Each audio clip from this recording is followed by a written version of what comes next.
আমার দুষ্টু মিষ্টি ভালোবাসার বন্ধুরা কেমন আছো সবাই? আশা করি অনেক অনেক ভালো আছো। আমি তোমাদের নীলু আপু চলে এসেছি নতুন গল্প নিয়ে। আজকের গল্পটি শুনলে তোমাদের দাঁড়িয়ে যাবে, তাই গল্পটি শোনার আগে অবশ্যই হেডফোন ব্যবহার করো। আমার লাইফে সবকিছুই মনে হয় সামান্য লেট। এই যেমন আমার ফ্রেন্ডসরা বই পড়ে ক্লাস 5 থেকে, আর আমার শুরু যখন আমি ক্লাস 10 এ পড়ি। আর পোলাপাইন সব ফিল্ম দেখে ক্লাস 5-6 থেকে। আমি কিনা দেখলাম যখন আমি ফার্স্ট ইয়ারে পড়ি, তাও আবার নানান কাহিনী কইরা। আমারে মন্টু কইল, দোস্ত একখান জিনিস দেখবি? কইলাম কি? কয় ফিল্ম। আমার তো শুই না, অবস্থা খারাপ। কই দেখমু? তোর বাসা কি খালি আছে? মন্টু কয় হো। কইলাম কেরা কেরা দেখবি? আমি, শাকিল, ফয়সাল, রাসেল, শয়ন, আর তুই যদি দেখতে চাস জবাব দিল মন্টু। কইলাম ঠিক আছে। 50 টাকা দে। মন্টু সাথে সাথে কয়, 50 টাকা? কই পামু? আমার কাছে 50 টাকা নাই, আমি 10 টাকা দিতে পারি। উহু হইব না, দেখতে চাইলে 50 টাকাই লাগব। আমরা সবাই 50 টাকা কইরা দিতাছি।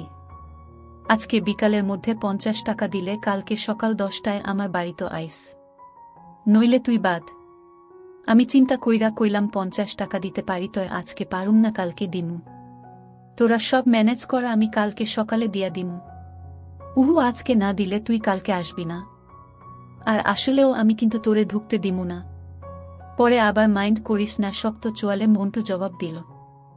আমি ঠিক করছি, আমি ফিল্ম দেখমুই দেখমু। কইলাম দোস্ত 50 টাকা না দিয়া আমি তোর রুমে না ঢুকলেই তো হয়। তুই অ্যারেঞ্জ কর, আমি টাইম মতো আয়া পড়মু। মন্টু শিওর যে আমি দেখমু, কারণ ও জানে আমি এগুলান অহনো দেখি নাই। ওর লগে প্রায় বাংলা বই ভাগাভাগি করতাম। আমি কিনলে ওরে দিতাম, ও কিনলে আমারে। আর আমিও জানতাম মন্টু যখন কইছে ও ঠিকই অ্যারেঞ্জ করব। আর আমিও ঠিকই দেখমু, পয়সা দিলেও না দিলেও। তবে আমি ছোটবেলা থেকেই একটু বেশি স্ট্রেইট। আমার কাছে পয়সা না থাকলে আমি কারো পয়সায় কিছু করি না।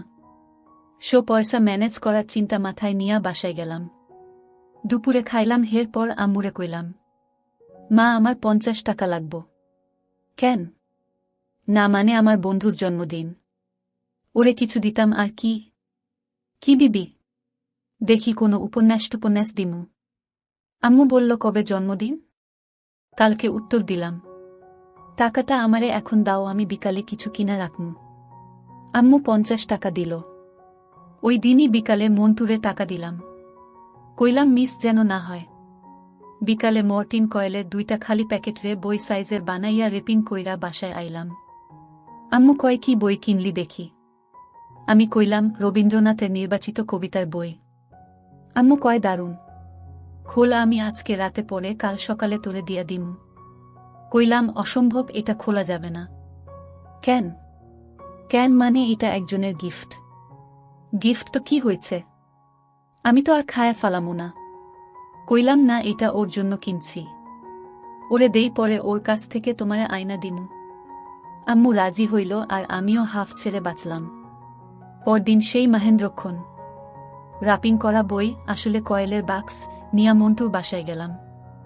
যায় দেখি সবাই আছে। কিরে জয়, তুই এইখানে কি করস? আমি কই, আইজকা তো পার্টি, গিটার মিটার বাজামু, তাই আইলাম। মন্টু কয়, তোর হাতে কি? কইলাম, তোর জন্মদিনের গিফট। গিফট? আমার জন্মদিন? কি কস? আমার জন্মদিনই তো সেপ্টেম্বরের 22 তারিখ। আর আইস হইল এপ্রিলের 12 কেমনে? কইলাম, আমি তো জানি তোর জন্মদিন আইসকা। ধরনে, তুই আমারে জীবনের পয়লা ফিল্ম দেখাইতাস, তাই তোর লাইগা আনলাম, এইটাও তো একটা উপলক্ষ। আর কি, সবাই তো। মন্টু যথারীতি তার উপহার খুলল, আর সবাই সাথে সাথে হাসাহাসি শুরু করল। মন্টু তো রাইগা গেল, কয়, মর্টিনের বাক্স, তাও আবার খালি। আমি তো মনে করছি তুই বই টুই নিয়ে আইস, তুই বাইর হ, তোরে আমি দেখামো না। তখন ওরে সব কইলাম, আর সবাই হাসতে হাসতে গড়াগড়ি খাওয়া আরম্ভ করল। তোর আইসকা জন্মদিন না বানাইলে আমার তো আর ফিল্ম দেখা হইত না। তুই তো আর আমারে মাগনা দেখাইতি না। মন্টু কয়, আসলে আমি অ্যারেঞ্জ করছি ঠিকই, তয় টাকা তো তুই পুরোটা দিস। আমরা সবাই মাগনা দেখতাছি। মানে 50 টাকা দিয়া ভিসিআর আর টেপ ভাড়ায় আনছে, আর পুরা 50 টাকা আমার কাছ থাইকা নিচ্ছে, আবার হাসাহাসি। এইবার আমি ফান্দে কইলাম, প্রবলেম নাই, চালু করো। 21 ইঞ্চি কালার টিভি স্ক্রিনে আমার চোখের পর্দা আটকা গেল। একটা বিদেশি কন্যা গাড়ি থাইকা নাইমা দুলাইয়া দুলাইয়া হাইটটা একটা রুমে ঢুকতাছে। পেছনের অর্ধেক দেখা যায় আমার চোখ আটকায়। রুমে 3টা পোলা। সবাই তখন চুপ কইরা টিভি দেখতাছে, ফিল্ম দেখতাছে। কন্যা এইবার পোলাগোলগে শুভচ্ছ বিনিময় টাইপ কথা শুরু করল। একটু পরেই একটা পোলা হাত দিয়া কইলা, ওয়াও ইউ হ্যাভ নাইস। কন্যার মুখ ভরা হাসি। এরপর আস্তে আস্তে কন্যার বদন থাইকা সব কন্যা নিজেই খোলা আরম্ভ করল। সবুজ কালারের টি শার্টের নিচে চকলেট কালারের আর সেম কালারের উপরে এই দুইটা যা লাগতাছে। মনে মনে ভাবি, পেছন থেকে রাসেল কয়, কি অবস্থা মাম্মা? আমার তো অবস্থা বেগতিক। জিন্দেগির প্রথম চোখের পর্দা আর টিভির পর্দা এক হয়ে গেছে গা। কন্যা এইবার হের প্রমাণ সাইজের পাহাড় দুইটা আমার চোখের সামনে হাজির করল। আমি নিজেরে ফিল্মের নাজক ভাবা শুরু কইরা দিছি। আর কি, একটা পোলা হেই নিয়ে আলতো খাচ্ছে। বাকি পোলারা নিজের মন্টু কয়, জয় তুই কোনডা? আমি কই, আমি 3 নম্বর ডা। কন্যা কি সুন্দর কইরা খাইতাছে দেহস না। অনেকদিন আর এইসব দেখি নাই। এরপর আমি যখন ইন্টারমিডিয়েট পরীক্ষা শেষ করি, তখন আমার বাবায় আমারে একখান কম্পিউটার কিন্না দিল। আমার রেজাল্ট ভালো হয়েছিল বইলা।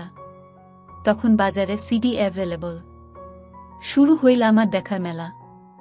এত দেখছি যে কাউন্ট করলে বন্ধুদের সবাই ক্লাস 5 থাইকা যতগুলা দেখছে, তার চেয়ে বেশি হইব। আল্লাহর 30 দিন 3-4টা, কখনো কখনো 8-10টা কইরা দেখতাম। দিনে দিনে আমি থিওরিক্যাল প্রফেসর হইয়া গেলাম। কিন্তু কখনো কোনো মেয়ে সত্যিকার পাই নাই। পোলাপাইন প্রেম করে রুম ডেট করে আমার সেই অবস্থাও নাই। আমিও প্রেম করি, তয় আমার ডার্লিং থাকে আমার বাড়ি থেকে 90 কিমি দূরে, মানে পার্শ্ববর্তী জেলায়। তার উপর আমার প্রেম ছিল আবার মহান প্রেম টাইপের, পবিত্র ভালোবাসা। আর কি, প্রেমের প্রথম 3 মাস আমি ডার্লিংয়ের হাতও ধরি নাই। অন্য কিছু তো দূরের কথা। প্রেমের 7 মাসের মাথায় এক রিকশায় উঠি। আর প্রায় বছরখানেক পরে প্রথম সেই দিনের ঘটনা। আমি সকালে ওর সাথে দেখা করব বলে আমার বাসা থেকে বাসে উঠি। আগের রাতে মোবাইলে ওরে অনেকবার বলছি যে জানু, কালকে তোমারে আমি আদর দিমু। ও কয়, তাইলে তোমার আসার দরকার নাই। আমি কইলাম, ঠিক আছে, তাইলে আমু না। এত কষ্ট কইরা তোমার সাথে দেখা করতে যাই, আর তুমি আমারে একটু ভালোবাস না। নানান অভিযোগ শেষে জানু রাজি হইল। মনে মনে প্রতিজ্ঞা করি, আইসকে একটা দিমুই দিমু। বাস চলতাছে। আমি বাসে বইসা বইসা ছক বানাইতাছি কেমনে কি করণ যায়। ওর সাথে দেখা মানে তো সেই রিক্সা ভ্রমণ। কেউ যদি দেখে, যদি মফস্বলের পাবলিক মাই শুরু করে। মনে মনে সামান্য ডরাইতাছিও, তবু ডিসিশন ইজ ফাইনাল। আইসকা জানুরে না দিলে বাঁচুম না। চিন্তা করতে করতে বাস জায়গা মত আয়া পড়ছে। বাস থাইকা নাইমে জানুরে ফোন দিলাম। জানু কই তুমি আয়া পড়ছ? একটু দাঁড়াও, আমি 10 মিনিটের মধ্যে আসতাছি। আমি একটা রেস্টুরেন্ট গিয়া মুখ হাত ধুইলাম। চা এর তেষ্টা অনেকক্ষণ যাবত। চা খেতে হবে, সাথে একটা সিগারেট। আমি তখন নতুন সিগারেট খাই, দিনে 2-3টা, এর বেশি না। ভাবলাম ওর তো 10 মিনিট মানে মিনিমাম আধ ঘন্টা অতীত অভিজ্ঞতা। চা সিগারেট শেষ কইরা আবার মুখ ধুইলাম। ভালো করে কুলি করলাম যাতে মুখে সিগারেটের গন্ধ না থাকে পারে। এই অজুহাতে আমার আদর মিস হওয়ার চান্স যেন না পায়। পকেট থেকে একটা পোলো বাইর কইরা মুখে দিলাম। মিনিট 20 পর দেখি আমার ডার্লিং রে। দেখে আমি আনন্দিত হবার চেয়ে বিরক্তই বেশি হলাম, কারণ ওর সাথে করে ওর ছোট ভাইকে নিয়ে আসছে। মেজাজ ঠিক থাকে না। আমারও ঠিক নাই। কি হইছে? মুখটা কালা কেন? কই, এমনি। সাফায়েত কেমন আছো? ওর ছোট ভাইয়ের নাম সাফায়েত, ক্লাস 4-এ পড়ে। ভালো ভাইয়া, আপনি কেমন আছেন? ভালো। বাসায় চলেন। না, আজকে যাব না, অন্যদিন একদিন যাব। সাফায়েত আর কোনো কথা বলে না। সাফা যেত, তুমি স্যারের বাসায় যাও, আমি 2 ঘন্টা পরে এসে তোমাকে নিয়ে যাব। সুমি সাফায়েতকে ওর স্যারের বাসা পর্যন্ত আদায় দিয়ে আসে। ও সুমিকে, সেইটা নিশ্চয়ই আপনারা বুঝে গেছেন। ওই আমার ডার্লিং, আমার জান। জয়, আসো। হঠাৎ মনটা ভালো হয়ে গেল। ভেবেছিলাম আজকেও কিছু হবে না। এইবার মনে জোর পাইলাম। আমি রিক্সা ডাকতেই ও আমাকে থামিয়ে দিল। আজকে আর রিক্সায় ঘুরব না। কেন? বাসায় চলে যাব, কাজ আছে। মানে কি? মানে সহজ, আমি আজকে তোমার সাথে বের হতে পারছি না। প্লিজ কিছু মনে করো না। আমি তো কি কয় মাইয়া, আমি 2 ঘন্টা বাস জার্নি কইরা আইলাম, আর হে কয় আইসকা সম্ভব না। আমি উল্টা দিকে হন্তন শুরু করলাম। উদ্দেশ্য বাস স্ট্যান্ড। কই যাও? কই যাই মানে? জায়গা। তোমার প্রবলেম, আমি আর থাইকা কি করুম? ঈশ্বর কত! উনারে এখনই ছাড়লে তো। আমি জিগাইলাম তোমার প্রবলেম কি? তুমি কইলা বাসায় চইলা যাবা। তো যাও, খাড়ায়া খাড়ায়া ঠ্যাং ব্যথা করনের কাম কি? আমার হাত ধরে বলল চল। জিগাইলাম কই? কই মানে আমার বাসায়। তোমার বাসায়? আমারে কি পাগলা কুত্তায় কামড়াইছে? অহন তোমার বাসায় যাই আর তোমার বাপের প্যাদানি খাই আর কি। তোমার বাপ কিন্তু আমারেও চেনে, আমার বাপেরেও চেনে। পরে আমার বাপের কাছে বিচার দিব আপনার ছেলেকে দেখলাম আমাদের এলাকায়। তাছাড়া উনি আমাকে অনেক ভালো ছেলে জানে, তার সামনে আমি পড়তে পারব না। পরে তোমার আমার বিয়াটা আর হইব না। আমার হবু শ্বশুরের সাথে আমার আগে থেকে পরিচয় ছিল, যখন সরকারি কর্মচারী হিসেবে আমাদের জেলাতেই ছিলেন। এখন পাশের জেলায় কর্মরত ট্রান্সফারের পর জানুরা আমাদের জেলায় থাকাকালীন আমার সাথে পরিচয় হয়। সেই সুবাদে এক সময় প্রেম। সেই প্রেমের শুরুটাও একটা ইতিহাস, পরে বলবো। আমি ওর হাত থেকে আমার হাত সরাইয়া নিয়া বললাম, জানো তোমার প্রবলেম, তুমি বাসায় যাও। আমি জানতাম আজকে তুমি একটা না একটা প্রবলেম ক্রিয়েট করবা। আমার যা বুঝার আমি বুঝা গেছি। কি বুঝছো? কি বুঝছো তুমি? এই যে আমি তোমারে আইসকা চাইছি, আর তুমি বাহান্না বানাইলা। তুমি ছাতা বুঝছো? ঝটপট উত্তর। চল আমার সাথে। কোথায়? আরে বললাম না, আমার বাসায়। তোমার বাসায় কেউ নাই? আমার চিন্তিত প্রশ্ন। না, নাই। এইবার খুশি? চল। সত্যি কেউ নাই? আরে বাবা, নাই নাই নাই। তাড়াতাড়ি চল, নইলে সাফায়েত চলে আসবে। ওরে 2 ঘন্টা পড়ালে স্যার, এরপর ও বাসায় চলে আসবে। তোমার আম্মু? আম্মু নানি বাড়ি গেছে, আসবে সন্ধ্যায়, আর আব্বু তো অফিসের কাজে ঢাকায়। আমারে আর পায় কে? আমি ওর হাত ধরে ওদের বাসায় রওনা দিলাম। ঘড়িতে সময় দেখে নিলাম 2:30 বাজে, মানে অলরেডি 15 মিনিট টাইম লস। সাফায়েতের 2 ঘন্টা শেষ হতে আরও 1 ঘন্টা 45 মিনিট বাকি, আর সন্ধ্যা হতে হতে আরও প্রায় 3 ঘন্টা। মনে মনে ভাবি অনেক টাইম আছে। এই ভর দুপুর বেলায় পেটের মধ্যে চুচু শুরু হয়ে গেছে।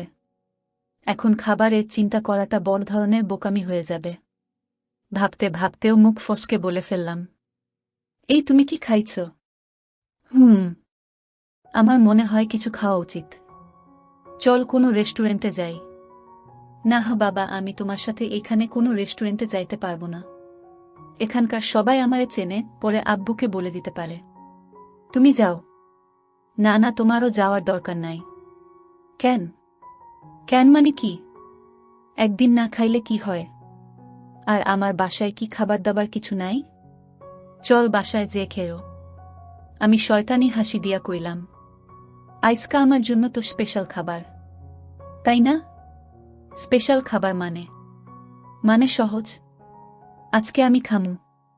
আর আর আর কি? তুমি কি শয়তানি করবা আমার সাথে? জিনা, আমি তোমার মতো না। কথা বলতে বলতে বাসার সামনে চলে এসেছি। 3 তলা বাসার দোতলায় সুমিদের বাস। গেইটে দারোয়ান। আমি দারোয়ান রে পাত্তা না দিয়ে সুমির সাথে সাথে হাঁটতে লাগলাম। সুমি দারোয়ানকে বলল, লিয়াকত ভাই, আম্মা আইছে? না তো, আহে নাই। মোবাইলটা কানে নিয়ে দারোয়ানের সামনেই সুমি বলতে লাগল, আম্মু তুমি কখন আসবা? কি? এখনো রওনা দাও নাই? তাড়াতাড়ি আসো। না, আমার সমস্যা হচ্ছে না। জয় ভাইয়া আসছে। হ্যাঁ, কি বাসায় বসতে বলবো? ঠিক আছে, তুমি তাহলে তাড়াতাড়ি চলে আসো। রাখলাম, বাই। বলে আমার দিকে তাকিয়ে কয়ে, আসেন জয় ভাই, বাসায় আসেন। আমি সুমির পিছু পিছু হাঁটতে শুরু করলাম। আমার কেমন জানি ভয় ভয় লাগা শুরু করল। সোফায় গা এলিয়ে কইলাম, আবার কও। কি? ওই যে কইলা আসেন জয় ভাই। তুমি তোমার মায়ে আমার কথা কেন বললা? তোমার মা তো এখনই আয়া পড়ুক, তাছাড়া উনি তো আমারে চেনে না। ধুর বোকা, আমি কাউলে ফোন করি নাই। তাইলে তাইলে আবার কি? দারোয়ানের সামনে দিয়া তুমি আমার বাসায় আসবা, দারোয়ান কি মনে করব? দারোয়ান যদি তোমার মারে কইয়া দেয়? বলবে না। ওই ব্যাটা বেশি কথা কয় না। কিরম জানি, কারো সাথেই বেশি কথা কয় না। গুড। আসো, এইবার আমার কাছে আসো। জি না, আপনি আজকে আমার কাছ থেকে 10 হাত দূরে থাকবেন। চোখে দুষ্ট হাসির ঝিলিক। আমি ওর বাম হাত ধরে টান দিলাম আমার দিকে। টানটা একটু জোরে দেওয়ায় একেবারে আমার কোলের উপর এসে পড়ল। কি করো? সাহস বেশি হয়ে গেছে, তাই না? অনেক সাহস আমার, আর তোমার সাহসও তো বিদিক। তুমি কি আমারে যায় না শুই না আজকে আইতে কইছ? আমারও অনেকদিন থেকে ইচ্ছা আমার বাবুটাকে একটু। আমার তখন চরম অবস্থা, কিন্তু আমি স্বপ্নেও ভাবি নাই আমি ওকে আজ এভাবে পাব। সুমির চোখের দিকে তাকিয়ে তাকিয়ে কথাগুলি ভাবছি। কি হলো? তোমারে দেখি। কি দেখো? তোমারে এই রকম আমি আর কখনোই দেখি নাই। তুমি যে এত সুন্দর আমার চোখেই পড়ে নাই। তুমি এত সুন্দর কেন? থাক, আর পাম দেওয়ান লাগবো না। মুখটা আমার মুখের কাছে এনে বলল, তুমি খাবে না? কথাটা আমার কানে ইলেকট্রিক শকের মতো লাগলো। এখনই খাবো। আমি ভেবেছি ওকে খাওয়ার কথা বলছে। আমি আমার চোখ বন্ধ করে ওর সন্ধান করতে লাগলাম। কি মশাই, তোমার মতলবটা কি? চোখ খুলে দেখি ও হাসছে। কি মতলব মানে? তুমি না খাইতে বললা। আমি ভাতও খাওয়ার কথা জিগাইছি। আমার তো ভাতের খিদা নাই। তুমি আমারে আইসকা জাদু করছো। সত্যি তখন আমার ভাতের খিদে ছিল না। প্লিজ কাছে আসো। আমি ওর 2 গাল 2 হাতে ধরে কপালে একটা, ও আমাকে 2 হাত দিয়ে ধরল শক্ত করে। আমাকে আর পায় কে? আমি ওকে আমার কোলে বসিয়ে ওর নাক শুরু করলাম। ও চোখ বন্ধ করে আমার ভালোবাসায় ডুবে গিয়েছিল। এভাবে চলল মিনিট 3। আমার চোখ আর সুমির চোখ যেন একটাই। এতটাই বিভোর হয়ে গিয়েছিলাম যে আমি সোফা থেকে উঠে দাঁড়ালাম। ওকে আমার বুকের মধ্যেখানে শক্ত করে ধরে চোখ বন্ধ করে 1 সেকেন্ডের 10 ভাগের 1 ভাগ সময়ের জন্য এতটুকু স্পর্শই ওকে এতটা কামাতুর করে দেবে ভাবতে পারি নাই। চোখ আমার বন্ধ, মনে হচ্ছে আমার এই মুহূর্তে আমার ঠিকানা অন্য কোথাও। কতক্ষণ আমরা এভাবে একে। বিপত্তি ঘটল যখন কলিং বেলের আওয়াজ শুনলাম। দুজনেই উঠে দাঁড়ালাম, দেখলাম ওর চোখ লাল হয়ে গেছে। আমি যেন বেহেস্ত থেকে সরাসরি দোজখে নেমে এলাম। কে? সুমি হাত দিল। কে? আমি দরজার ওপাশ থেকে ভেসে আসা কণ্ঠ। আমি কে? আরে খোল না। আমি চৈতি। চৈতিটা আবার কে? আমি জিগাইলাম। ওহ, ও আমার বান্ধবী। তুমি এক কাজ কর, তুমি আমার রুমে দরজা আটকায়া বইসা থাকো। আমি 2 মিনিটের মধ্যে ওর বিদায় কইরা আইতাছি। তাড়াতাড়ি এসো। এখন আমি সুমির বেডে। সুন্দর করে সাজানো রুম। দেয়ালে সুমির পেইন্ট করা কিছু ছবি। ড্রেসিং টেবিল ভর্তি কসমেটিক্স। আর যে জিনিসটা পেলাম তালা জবাব। বিছানার এক পাশে একটা কালো রঙের। আমার ধারণা ও ভাবতেও পারেনি আমি ওকে ছেড়ে দেব। পরে অবশ্য জেনেছি যে আমার ধারণা সত্যি ছিল, ও এমনই কথার কথা বলছিল। বললাম, সরি। দুজন পাশাপাশি শুয়ে আছি। তুমি এই রকম করলা কেন? সরি বলছি তো। সরি? কিসের সরি? আমি তোমাকে অনেক ভালো ভেবেছিলাম। আমার কি দোষ? তুমিই তো আমাকে বাসায় আনছো। আমি কি একলা তোমারে আদর দিচ্ছি? তুমিও তো আমারে দিলা। তাই বলে তুমি আমার উপর। ছি ছি। আমি ওকে এক ঝটকায় আমার উপর নিয়ে আসলাম। ওর চুলে আমার মুখ ঢেকে গেল। 2 হাত দিয়ে চুল সরিয়ে জিগাইলাম, অহন হইছে? কি? কি মানে অহন? তো শোধবোধ নাকি? কি শোধবোধ? এই যে অহন তুমি আমার উপরে। না হয় নাই। এইভাবে কি শোধবোধ হয়? তুমি আমারে কোনোদিন ভুলে যাবে না তো? না, তোমারে ভুলা যাবে না। আমি তোমারে ভুলে যাব এটা হইতে পারে না। আর তুমি আমারে ভুইলা যাবা, এইটা আমি হইতে দিমু না। চামে ডায়লগটা দিয়া দিলাম। আমার উপর ওর মিশে এক হয়ে গেছে। আমি ওর পিঠের উপর হাত দিয়ে ধরলাম।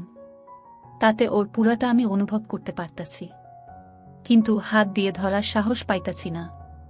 জান, আমার জিনিস দুইটা একটু দেখি। তোমার জিনিস? কি জিনিস? না মানে তোমার কাছে আমার দুইটা জিনিস রাখছি না, ওইটা একটু দেখি। কি রাখছো তুমি? তোমার গিফটগুলা। আরে না। আমি ওর কানে কানে বললাম, তোমার কাছে আমার যে দুইটা আছে ওইটা একটু ধইরা দেখি। না, আমার শরম লাগবো। ইস, জিনিস তো আমার। তোমার শরম লাগবো কেন? ওই দুইটা তোমার হইল কেমনে? কেমনে মানে? ওই দুইটা তো আমারই। তোমার কোনো কামে লাগে? ওইগুলো দিয়া তোমার কোনো কাজ হয়?